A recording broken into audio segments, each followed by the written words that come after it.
resided in Ohio in 1975. I was born and raised in Cleveland, Ohio.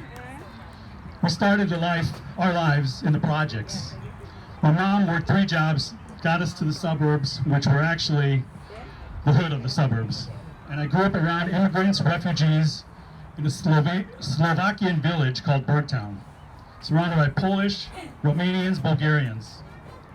25 years ago, I left Ohio, took my life savings of $200, grabbed a bus, and started a better life. And I landed ultimately here in Orange County.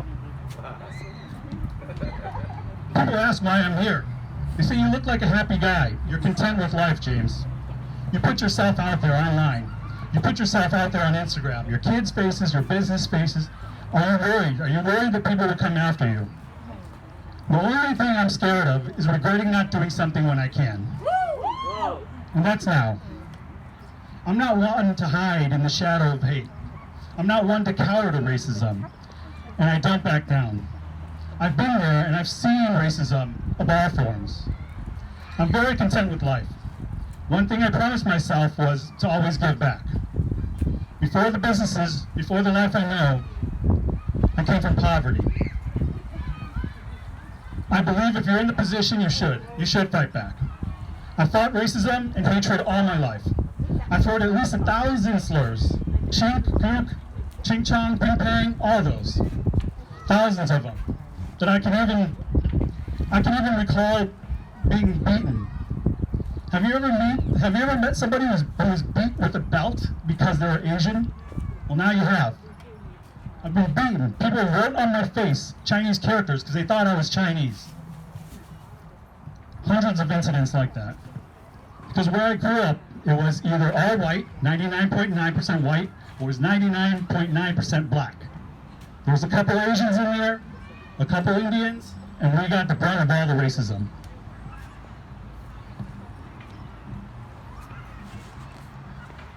I also made it in corporate America. I fought back and I made it in corporate America. I was one of the youngest directors of a large healthcare company in my 20s. Later in my 20s, I realized they will never bring an Asian CEO up. So I quit corporate America and I started my own company 20 years ago. One of the first many companies, and we're still going today. I made it through the racism and I made it through the system. I tell my story and my stories because it's important. I always say education is the key in this fight. We need to educate our children, we need to educate others, and we need to educate people on who we are. It builds an understanding, and if my story, my words can help someone, great. One story I want to talk about, and one thing I want to talk about is unity. Everyone says the word unity, but what does it mean? We say it all the time. It's risky and it's dangerous, and that's true, and that's the truth about it, because we don't know what we're going to get. I grew up in 3 childhoods: biological family of refugees, suburban, a nuclear family, half adopted, raised by World War II vets that fought in Nazi Germany and defeated Nazi Germany. And that's going to lead to a story that I have that I want to share with you that was shared with me when I was a child. And this is a story in Cleveland, Ohio in the 60s when there was a lot of civil unrest. And there was actual war in the streets. The cops were killing black people were fighting back. 3 police officers were shot dead. And the Black Panthers were there. The Black Panthers came to my adopted family's church in the 60s.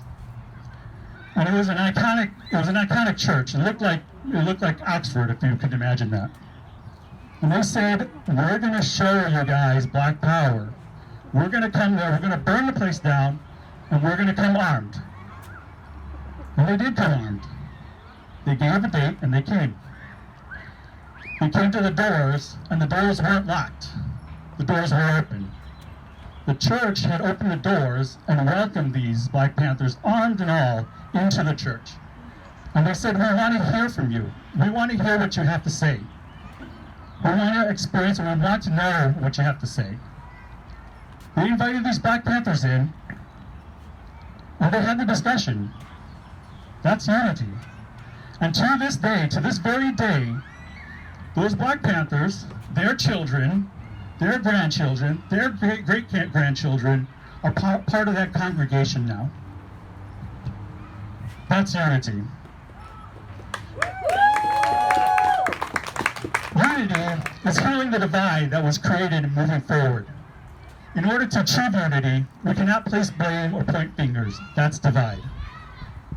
There was such a misunderstanding of Stop Asian Hate from a lot of people in the county here. And I heard it from people that I knew. They said, why are you saying Stop Asian Hate? You should be saying Stop All Hate. Of course it's Stop All Hate. No one is saying Stop Asian Hate only. For someone to say you shouldn't say that is wrong. Because of course, who doesn't want to stop all hate? It was to the point where last week I had to put on a rally with some others just to prove to people that we weren't pandering.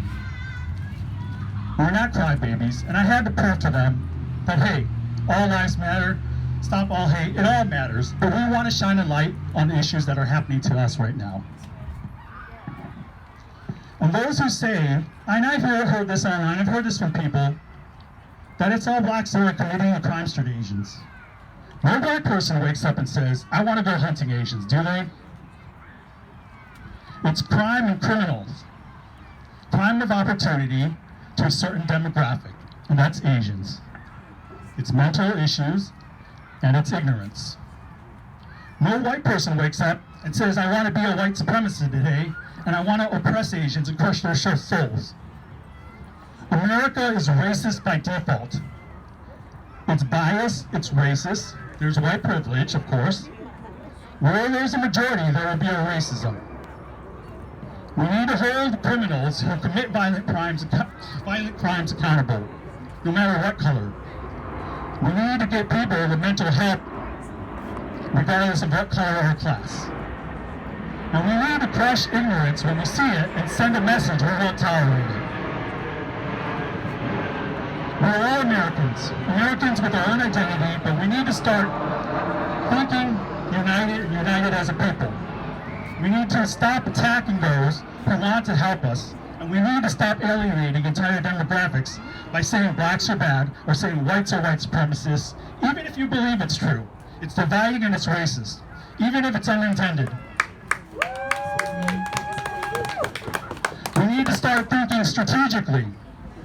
The real white supremacist isn't in the street. The real white supremacist isn't the one who's yelling at you. The real white supremacist is the one who's smiling at you, the one who's shaking your hands, the one that's in the corporate office saying, don't hire minorities. That is the real white supremacist. The one that's on the street calling you names, that's just ignorance. Have you ever met a white supremacist? A real white supremacist? I have. And they're in suits, and they're going to shake your hands, and they're going to smile at you. Remember that. The real enemy is smiling at you. I've known some white people that have been alienated, and I'm going to talk about one right now. Her name's Julie. She does these Lego toys, and she posts them online. Usually it's Game of Thrones or whatever. A couple months ago, she started doing these Lego toys that said AWA on them, or Stop Asian Hate, which is great. She wanted to bring awareness to the issue that we have here. Well, it was all good, but then people found out she was white. So they started attacking her online, saying, you can't do that. You can't support Asians because you don't understand Asians. We need to stop stuff like that. This woman's married to a Chinese person. She's doing it because she wants a family in the future, and she's caring about her children, her future children. We gotta stop alienating those people. One more story about Huntington Beach, because it just happened here. It's still fresh in our minds here, Huntington Beach. White supremacists put on a rally. And I'm telling you, white supremacists did put on that rally, but they didn't have the intention to attend that rally. They put on that rally to get a knee-jerk reaction from us, for us to go there and to face off with people who support us. They're strategic, they're tactical, and we have to think about that when we do these things. Sure, we'll go out there and fight against it, don't just randomly go to any white person and say, prove to me you're not a white supremacist. Because there's a lot of people that support us, and we need that support out there.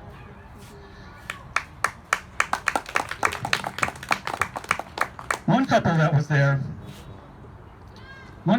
there was a doctor and her husband, who was a civil rights lawyer. They came down on Main Street, and they wanted to support Stop Asian Hate, and they wanted to fight against these white supremacists. But when they arrived, they got chased off. Just people started saying, hey, you're here for the rally, you're white. And stuff like that we gotta stop, okay? Please do that. Please think about that when you're going after these people.